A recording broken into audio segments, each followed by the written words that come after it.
नमस्ते दोस्तों। सक्सेसफुल और अमीर बनने की इच्छा हम सब में होती है और सक्सेसफुल बनने के बारे में हमें सबसे अच्छे से वही बता सकते हैं जो ऑलरेडी सक्सेसफुल है। तो नेपोलियन हिल ने अपनी जिंदगी के 20 से भी ज्यादा साल लगाकर और 500 से भी ज्यादा सेल्फ मेड मिलियनर्स का इंटरव्यू लेकर उन्होंने कुछ ऐसे की पॉइंट्स नोटिस किए जो उन्होंने लगभग सभी में सेम देखे। तो उन्हीं पॉइंट्स पर नेपोलियन हिल ने ये बुक लिखी है जिसका नाम है थिंक एंड ग्रो रिच। और आज हम आपको इसी बुक की समरी बताने वाले हैं सिंपल और इजी टू अंडरस्टैंडेबल वर्ड्स में। और अगर आपको वीडियो अच्छा लगा तो वीडियो को लाइक करके चैनल को सब्सक्राइब कीजिए। इससे हमें आपके लिए ऐसे वीडियोस बनाने के लिए और ज्यादा मोटिवेशन मिलती है। तो दोस्तों आप देख रहे हैं बुक एडिट और अब बिना किसी देरी के चलिए शुरू करते हैं। तो इसे हम एक स्टोरी की मदद से समझते हैं। एक लड़का होता है जिसका नाम जॉन है। तो जॉन का भी सपना होता है कि वो सक्सेसफुल बने। तो think and grow rich book पढ़ना शुरू करता है। तो अब हम देखते हैं कि जॉन सक्सेसफुल और अमीर बन पाता है या नहीं। तो जो पहला पॉइंट जॉन समझता है वो होता है desire, the turning point of achievement. इसके बारे में बुक में कहा जाता है कि आप अपनी लाइफ में सबसे ज्यादा क्या डिजायर करते हो। और एक पावरफुल डिजायर किसी भी गोल को अचीव करने के लिए दो टाइप्स के मोटिवेशन के कॉम्बिनेशन से बनता है। पहला है पुल मोटिवेशन, कोई ऐसा गोल जिसका आउटकम आपको एक्शन लेने के लिए मोटिवेट करे। और दूसरा है पुश मोटिवेशन, किसी चीज के ऊपर एक्शन न लेने से उसके हमारे फ्यूचर में क्या क्या नेगेटिव इम्पैक्ट हो सकता है वो सोचकर हमें उस पर एक्शन लेने के लिए और ज्यादा मोटिवेशन मिले। और मोटिवेशन की बात करने के बाद ऑथर हमें इन 5 की एरियाज पर ध्यान देने के लिए कहते हैं हमारे डिजायर को लेकर। पहला है करियर। करियर में आगे बढ़ने के लिए आपको आपकी ईगो ड्रिवन कंसर्न को पीछे छोड़ना होगा और खुद को ग्रो करने के अपॉर्चुनिटीज को ढूंढना होगा। आपको व्हाट डू आई गेट के माइंडसेट से बाहर निकलकर हाउ विल आई ग्रो के माइंडसेट में आना होगा। ये आपको आपके करियर में ग्रो करने में बहुत ज्यादा हेल्प करेगा। इसके बाद है लीडिंग। लीडिंग का मीनिंग है कि आपको किसी को भी लीड करने से पहले जो एग्जिस्टिंग लीडर्स है उन्हें फॉलो करना पड़ेगा और सीखना पड़ेगा कि आप किसी को कैसे लीड कर सकते हो। तीसरा है मनी। इसके बारे में ऑथर हमें कुछ स्टेप सजेस्ट करते हैं। पहला स्टेप है एक डेफिनेट अमाउंट ऑफ मनी सोचिए जो आपको चाहिए। दूसरा स्टेप है उतने पैसे पाने के लिए आप क्या दे सकते हो। तीसरा स्टेप कहता है एक डेट फिक्स कीजिए जब तक आपने जितने पैसे सोचे हैं आप वो पाना चाहोगे। फिर फोर्थ स्टेप है एक प्लान बनाइए जिससे आपने जो सोचा है आप वो पा सकोगे। फिफ्थ स्टेप कहता है पेपर पर जो अमाउंट आपने सोचा है वो लिखिए। आप उसके लिए क्या क्या देने के लिए तैयार हो, आप कब तक उस चीज को पाना चाहते हो और आपके क्या प्लान है उस चीज को पाने के लिए। और सिक्स स्टेप कहता है आपने जो लिखा है उसे दिन में 2 बार जोर से बोलिए। पैसा ही पैसा होगा। फोर्थ है फेलियर। जब भी हम कुछ करते हैं तो हम उससे इमोशनली अटैच हो जाते हैं और जब हमें उस चीज में सक्सेस नहीं मिलती है तब हम डिप्रेस फील करने लग जाते हैं। इसकी जगह जब आप किसी चीज में फेल होते हो तो उसे अच्छे से एग्जामिन कीजिए और समझिए कि आप उस चीज में क्यों फेल हुए और आप क्या लेसन अभी उस फेलियर से सीखे हो। ये आपको नए नए अपॉर्चुनिटी से ओपन कराता है जो आपको और ज्यादा बड़ी चीजें अचीव करने में हेल्प कर सकता है। और फिफ्थ है अदर पीपल्स डिजायर। जब आप किसी की मदद करते हो एक कंपनी या फिर मैनेजर की एज ए एम्प्लॉय और फ्रीलांसर तब आप आपके गोल के भी करीब पहुंचते हो क्योंकि आप अपने एरिया ऑफ इंटरेस्ट में एक्सेल करने लग जाते हो। ये पढ़कर जॉन पहले ऐसी चीज ढूंढता है जिसे वो सच में डिजायर करता है और वो डिसीजन लेता है कि वो एक बिजनेसमैन बनना चाहता है। ये ढूंढने के बाद वो ऑनलाइन कोर्सेज लेना शुरू कर देता है, बिजनेस और फाइनेंस रिलेटेड वीडियोस देखना शुरू कर देता है और अलग अलग बुक्स पढ़ने लग जाता है। फिर वो एक पेज लेता है और उस पर अपने ड्रीम अमाउंट लिखता है और वो उस अमाउंट को कब तक और कैसे अचीव करेगा ये भी लिखता है। और फिर वो उसे हर रोज 2 बार पढ़ना शुरू कर देता है। फिर अगले दिन जॉन फिर से पढ़ना शुरू करता है। तब उसे नया पॉइंट पता चलता है जो कहता है faith, visualisation and belief in attainment of desire. Faith ही सक्सेस का स्टार्टिंग पॉइंट है और फेथ ही सारी चीजों को साथ में जोड़े रखता है। और किसी चीज में फेथ पाने के लिए और उसे हमारे सबकॉन्शियस माइंड में फिट करने के लिए हमें अफर्मेशंस का सहारा लेना चाहिए। फेथ आपको नेगेटिव इमोशंस जैसे डाउट, डिनाल और फियर को ओवरकम करके उसकी जगह पॉजिटिव इमोशंस को लाने में हेल्प करता है। फेथ आपको बहुत सारे तरीके से काम आ सकता है। आप खुद में भरोसा करने लग जाते हो और जब आप खुद में बिलीव करते हो तो लोग भी आप पर विश्वास करने लग जाते हैं और आप एक कॉन्फिडेंट और पॉजिटिव पर्सन की तरह दिखाई देते हो। और एम्प्लॉयर्स हमेशा सक्सेसफुल और कॉन्फिडेंट लोगों की तलाश में रहते हैं, ऐसे लोग जो इस दुनिया में एक पॉजिटिव इम्पैक्ट कर सकते हैं। और सेल्फ कॉन्फिडेंस लाने के लिए हमें खुद के लिए अफर्मेशंस बनानी चाहिए जो हमें बताए कि हम उस चीज को अचीव कर सकते हैं, हम उस चीज को हासिल करने के लिए एक्शंस ले रहे हैं और हम हमारे इस गोल को अचीव करना कभी नहीं छोड़ेंगे। और ऐसे लोगों को अपना एग्जाम्पल बनाइए जिसकी तरह आप बनना चाहते हो, career wise, money wise, influence wise. और हमेशा खुद को याद दिलाइए कि जो भी आप सोच रहे हो वो अचीवेबल है। और ये पढ़ने के बाद जॉन अफर्मेशन सुनना शुरू कर देता है और खुद के लिए अफर्मेशन बनाकर उसे रोज रिपीट करने लग जाता है। फिर तीसरे दिन जॉन को नया पॉइंट पता चलता है जो कहता है auto suggestion, the medium for influencing the subconscious. ये पॉइंट हमें ऑटो सजेशन के बारे में बताता है। ऑटो सजेशन एक बहुत ही पावरफुल टूल है खुद के सबकॉन्शियस को इन्फ्लुएंस करने के लिए। हमें कोई भी पॉजिटिव स्टेटमेंट हमारे डिजायर रिलेटेड हर रोज रिपीट करना है और उसे ऐसे बोलना है जैसे आपने उसे ऑलरेडी अचीव कर लिया है। जैसे ये कहने की जगह कि मैं अमीर बनना चाहता हूँ, ऐसा कहिए मैं अपनी लाइफ के हर एस्पेक्ट में अमीर और सक्सेसफुल हूँ। इससे हमारा सबकॉन्शियस उसे रियल मानने लगेगा और हमें उस चीज को लेकर एक्शन लेने में और अचीव करने में मोटिवेट करेगा। और आपके डिसीजन, फीलिंग्स और एक्शंस को कंट्रोल कीजिए और ऐसे डायरेक्शन में लगाइए जो आपके सबकॉन्शियस को उस बात पर भरोसा करने के लिए और ज्यादा मोटिवेट करे। जॉन हर रोज सुबह और रात को अफर्मेशन रिपीट करने लग जाता है और अपने गोल रिलेटेड एक्शन लेता है। और फिर अगले दिन जॉन को फोर्थ पॉइंट में पता चला कि स्पेशलाइज्ड नॉलेज, पर्सनल एक्सपीरियंस और ऑब्जर्वेशन हमारे डिजायर को किसी भी फॉर्म में कन्वर्ट करने के लिए, चाहे वो पैसे के फॉर्म में हो या करियर के फॉर्म में, उसके लिए हमें सबसे पहले किस सर्विस, प्रोडक्ट या प्रोफेशन के बारे में स्पेशलाइज्ड नॉलेज चाहिए, जिसके रिटर्न में हम फॉर्च्यून क्रिएट कर सकते हैं। और खुद की नॉलेज आपको किसी स्पेसिफिक इंडस्ट्री रिलेटेड और ज्यादा इंप्रूव करनी चाहिए तो आपको कोर्सेज देखने चाहिए, सेमिनार और इंडस्ट्री कॉन्फ्रेंसेस अटेंड करना चाहिए और बुक्स पढ़नी चाहिए। इन सब की मदद से आप अपनी नॉलेज को अच्छी खासी इंप्रूव कर सकते हो।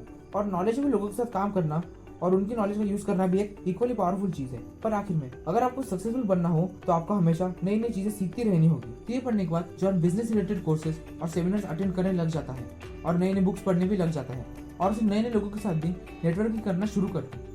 और पांचवें दिन से पॉइंट पता चलता है जो कहता है imagination, the workshop of the mind. हम ह्यूमंस कोई भी चीज करने से पहले उसे इमेजिन करते हैं और फिर उसे रियलिटी में कन्वर्ट करते हैं। एप्पल के प्रोडक्ट्स, टेस्ला की कार्स और गूगल का सर्च इंजन, ये भी सबसे पहले किसी इंसान की इमेजिनेशन का हिस्सा थे और फिर वो हकीकत बने। और ऑथर यहाँ पे हमें दो टाइप्स की इमेजिनेशन के बारे में बताते हैं, जिसमें पहला है सिंथेटिक इमेजिनेशन। इसमें हम already existing old concepts, ideas और प्लान्स को लेते हैं और उसे जोड़कर कोई नई चीज बनाते हैं। वही दूसरी तरफ होती है क्रिएटिव इमेजिनेशन। इसमें हमें हमारे इनफिनिट इंटेलिजेंस कैरी करने वाले सबकॉन्शियस ब्रेन से आइडियाज मिलते हैं और यही से हमें किसी चीज को लेकर अच्छी या बुरी फीलिंग आती है और यही से हमें इंस्पिरेशन भी मिलती है। और आपकी इमेजिनेशन का बेस्ट यूज करने के लिए आपके बड़े गोल को अचीव करने में एक लिस्ट बनाइए और उस पर आपको जो भी आइडियाज आते हैं वो सब लिखिए। ऐसे आइडियाज जो आपको इंस्पायर करते हैं और आपको आपके टैलेंट का बेस्ट यूज करने देते हैं। तो ये पढ़ने के बाद जॉन एक लिस्ट बनाता है अपने आइडियाज को लेकर और उससे रिलेटेड वो अपने स्किल्स को भी इम्प्रूव करने लग जाता है।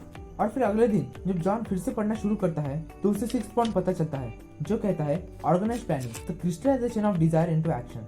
सिंपली सोचना कि आप डायरेक्टली अपने गोल में सक्सेसफुल हो जाओगे ये बहुत गलत बात है। और हर अचीवमेंट एक स्ट्रॉन्ग डिजायर से शुरू होती है जो हम हमारे इमेजिनेशन से रियलिटी में कन्वर्ट करते हैं एक ऑर्गेनाइज्ड प्लान की मदद से। और कोई भी प्लान परफेक्ट नहीं होता है। जब भी आप अपने प्लान को एग्जीक्यूट करोगे तो आपको टेम्परेरी डिफीट जरूर फेस करनी पड़ेगी। तो अपने प्लान को दोबारा देखिए और उसे इम्प्रूव कीजिए। आपके प्रीवियस फेलियर से सीखिए और अपने गोल को परस्यू करते जाइए। और जब भी आप किसी चीज में फेल होते हो तो जीता जागता सबूत होता है कि आप उस चीज को ट्राई कर रहे हो। और कभी भी अपने गोल को अचीव करना गिव अप मत कीजिए, क्योंकि जो लोग क्विट करते हैं वो कभी भी उस चीज का लॉन्ग टर्म रिजल्ट देख ही नहीं पाते हैं। तो ये पढ़ने के बाद जॉन अपने आइडियाज को लेकर एक अच्छा प्लान बनाना शुरू कर देता है। फिर अगले दिन जॉन 7 पॉइंट पढ़ता है जो होता है decision, the mastery of procrastination. जो भी लोग किसी चीज में फेल होते हैं उनमें एक चीज कॉमन होती है और वो होती है वो लोग डिसीजन लेने में बहुत ज्यादा टाइम लगाते हैं और अगर उन्हें कुछ ग्रोथ नहीं नजर आती है तो झट से अपना मन बदल लेते हैं और कोई दूसरी चीज करने लग जाते हैं। और जो सक्सेसफुल लोग होते हैं वो कोई भी डिसीजन जल्दी और पूरे कॉन्फिडेंस के साथ लेते हैं और वो अपने दिमाग को जल्दी इधर उधर भटकने नहीं देते हैं। उन्हें पता होता है कि उन्हें क्या चाहिए और वो उस चीज को पाकर ही रहते हैं। और कोई एग्जैक्ट डिसीजन लेने के लिए हिम्मत की जरूरत होती है। इसी की दूसरी तरफ प्रोक्रेस्टिनेशन डिसीजन लेने के एकदम अपोजिट होता है और सक्सेसफुल बनने के लिए हमें प्रोक्रेस्टिनेशन को जरूर कॉन्कर करना होगा। तो प्रोक्रेस्टिनेट ना करने के लिए आपको 2 मिनट रूल जरूर यूज करना चाहिए जो कहता है कि किसी भी काम को 2 मिनट के छोटे छोटे टास्क में डिवाइड कीजिए और जब ऐसा करके आपका काम पूरा हो जाता है तो आप खुद को रिवॉर्ड दीजिए। इससे आप प्रोक्रेस्टिनेशन को बीट कर पाओगे। ये पढ़ने के बाद जॉन अपने बिजनेस से रिलेटेड डिसीजन लेना शुरू कर देता है और अपने काम को छोटे छोटे टास्क में डिवाइड करके वो उस पर काम करने लग जाता है। फिर 8वें दिन जॉन को नया पॉइंट पता चलता है जो कहता है persistence, the sustained effort necessary to induce faith. सबसे बड़ी वजह जिसकी वजह से लोग फेल होते हैं वो है लैक ऑफ परसिस्टेंस। इसे आप कॉन्कर कर सकते हो पर ये आपकी डिजायर की इंटेंसिटी पर डिपेंड करता है। वो एक वीक डिजायर है या फिर एक स्ट्रॉन्ग डिजायर है। और अगर उस चीज के पीछे एक वीक डिजायर हो तो भी आपको बहुत ज्यादा मेहनत करनी पड़ेगी, क्योंकि weak desires bring weak results. और परसिस्टेंस आपकी will power, knowledge, cooperation, habit और ऐसी बहुत सारी चीजों पर डिपेंड करता है। और आपका लैक ऑफ परसिस्टेंस इन चीजों की वजह से हो सकता है procrastination, lack of interest, indecision, lack of organised plans, searching for shortcut, fear of criticism etcetera. तो हम परसिस्टेंस को कैसे डेवलप करें?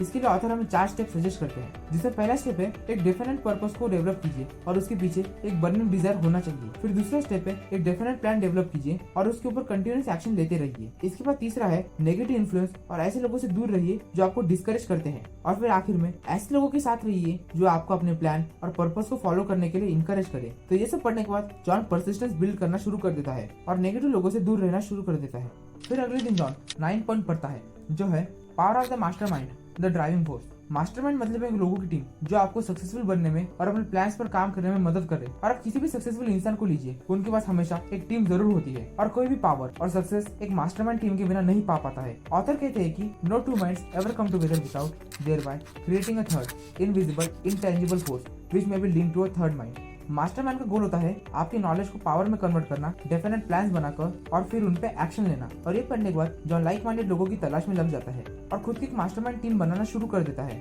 फिर अगले दिन जॉन नया पॉइंट पढ़ता है, वो होता है transmutation of sex, convert sex into highly creative outlet. Sex के 3 कंस्ट्रक्टिव काम होते हैं। पहला है मैनकाइंड को कंटिन्यू करना, दूसरा है हमारी हेल्थ को मेंटेन करना और तीसरा है मीडियोकर को जीनियस में चेंज करना। जो सेक्स करने का डिजायर होता है वह ह्यूमंस में सबसे ज्यादा पावरफुल डिजायर होता है। इसके मोटिवेटिंग फोर्सेस बहुत सी चीजें लाते हैं, जैसे courage, will power, eagerness in imagination, persistence. और ये हमें हमारे क्रिएटिव एबिलिटी को भी यूज करने में बहुत ज्यादा हेल्प करता है। जो हमारी सेक्सुअल फोर्स है हम उसे बहुत ज्यादा क्रिएटिव और प्रोडक्टिव आउटलेट में कन्वर्ट कर सकते हैं, जो हमें सक्सेसफुल और अमीर बनने के लिए बहुत ज्यादा हेल्प कर सकता है। तो ये पढ़ने के बाद जॉन अपने सेक्सुअल डिजायर को दूसरे डायरेक्शन में डाइवर्ट करता है, जिससे अपने काम को और अच्छे से कर पाता है। फिर अगले दिन जॉन 11 पॉइंट पढ़ता है, जो है subconscious mind, the connecting link. हमारा सबकॉन्शियस माइंड हमारे फाइनाइट माइंड और इनफाइनाइट इंटेलिजेंस के बीच में एक कनेक्टिंग ब्रिज की तरह काम करता है। हम हमारे सबकॉन्शियस माइंड को हमारे डिजायर को फिजिकल फॉर्म में कन्वर्ट करने के लिए यूज कर सकते हैं। और अगर आप आपके सबकॉन्शियस माइंड में खुद की इच्छा के बीज नहीं बोते हो तो आपके सबकॉन्शियस माइंड को जो भी चीज मिलती है वो उस पर काम करना शुरू कर देता है। इन 7 इमोशंस का यूज करके हम हमारे सबकॉन्शियस को कंट्रोल कर सकते हैं, जो है desire, faith, love, sex, enthusiasm, romance और होप। और एक नेगेटिव इमोशन आपकी सबकॉन्शियस से मिलने वाली सारी मदद को डिस्ट्रॉय कर सकता है। तो इन 7 इमोशंस को अवॉइड कीजिए, fear, jealousy, hatred, revenge, greed, superstition और एंगर। और ये पढ़ने के बाद जॉन को अपनी सबकॉन्शियस की पावर पता चल जाती है, तो वो अपने दिमाग से सारे नेगेटिव इमोशन को पॉजिटिव इमोशन से रिप्लेस करने लग जाता है।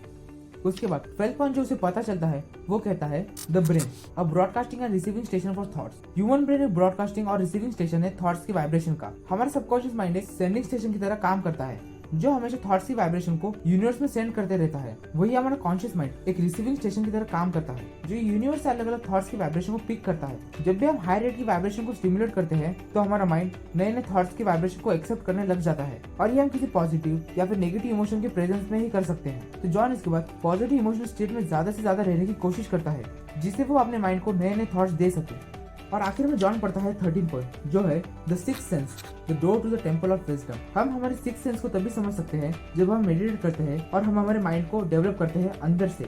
जब आप अपनी सिक्स्थ सेंस को मास्टर कर लोगे तो आपको किसी भी आने वाले डेंजर के बारे में पहले ही वार्निंग मिल सकती है और किसी नए अपॉर्चुनिटी के बारे में भी पता चल सकता है। और सिक्स्थ सेंस काम नहीं करता है जब आपके दिमाग में इनडिसीजन, डाउट और फियर होता है, और ये तीनों आपस में इंटर रिलेटेड होते हैं। इनडिसीजन डाउट में बदलता है और जब ये दोनों साथ में मिलते हैं तो वो फियर का रूप ले लेते हैं। और हमारे 6 बेसिक फियर्स होते हैं, poverty, criticism, ill health, loss of love, old age और डेथ। और हमारे पास एक 7वां एनिमी भी होता है, सस्पेक्टेबिलिटी टू नेगेटिव इन्फ्लुएंसेस। तो इस एनिमी से बचने के लिए और अमीर बनने के लिए आपको ये करना चाहिए, अपने विल पावर का यूज करते जाइए जब तक आप सारे नेगेटिव इन्फ्लुएंसेस के खिलाफ एक इम्यूनिटी नहीं बिल्ड कर लेते हो अपने माइंड में। इसके बाद फिर ऐसे लोगों के साथ रहिए जो आपको पॉजिटिव स्टैंड पॉइंट से एक्ट करने के लिए इन्फ्लुएंस करे। और आखिर में आप अपने विल पावर का यूज करके खुद के थॉट्स के ऊपर कंट्रोल गेन कीजिए, जिससे आप अपने सबकॉन्शियस माइंड को इन्फ्लुएंस कर पाओगे। ये पढ़ने के बाद जॉन मेडिटेशन करना शुरू कर देता है, और फिर जॉन इस बुक में दिए गए 13 पॉइंट का यूज करते जाता है, जो है first desire, second faith, third autosuggestion, fourth specialised knowledge, fifth imagination, sixth organised planning, seventh decision, eighth persistence, ninth power of the mastermind, 10th transmutation of sex, 11th subconscious mind, 12th the brain और 13th the sixth sense. और इन पे अच्छे से काम करने के 5 साल बाद जॉन एक बहुत ज्यादा अमीर और सक्सेसफुल आदमी बन जाता है। तो अगर आपको ये बुक समरी पसंद आए हो तो आपको ये बुक जरूर पढ़नी चाहिए। इसमें ऐसे बहुत सारे पॉइंट्स दिए गए हैं जो आपको और ज्यादा हेल्प कर सकते हैं, और जो पॉइंट हमने इस बुक समरी में कवर किए हैं वो वहाँ पे और ज्यादा इन डेप्थ में डिस्कस किए गए हैं। और हमारा मिशन है कि भारत में रीडर्स की संख्या बढ़े, और आप हमें इसमें मदद कर सकते हो रीडिंग शुरू कर। और अगर आप आपके ब्रेन के कुछ रूल्स के बारे में जानना चाहते हो तो आप ये लेफ्ट वाली वीडियो देख सकते हो, या फिर आप ये राइट वाली वीडियो देख के इफेक्टिव लोगों के 7 हैबिट्स के बारे में जान सकते हो। तो आज की इस वीडियो में बस इतना ही। तो मिलते हैं अगली वीडियो में, तब तक रखिए अपना ख्याल। This is book addict signing off.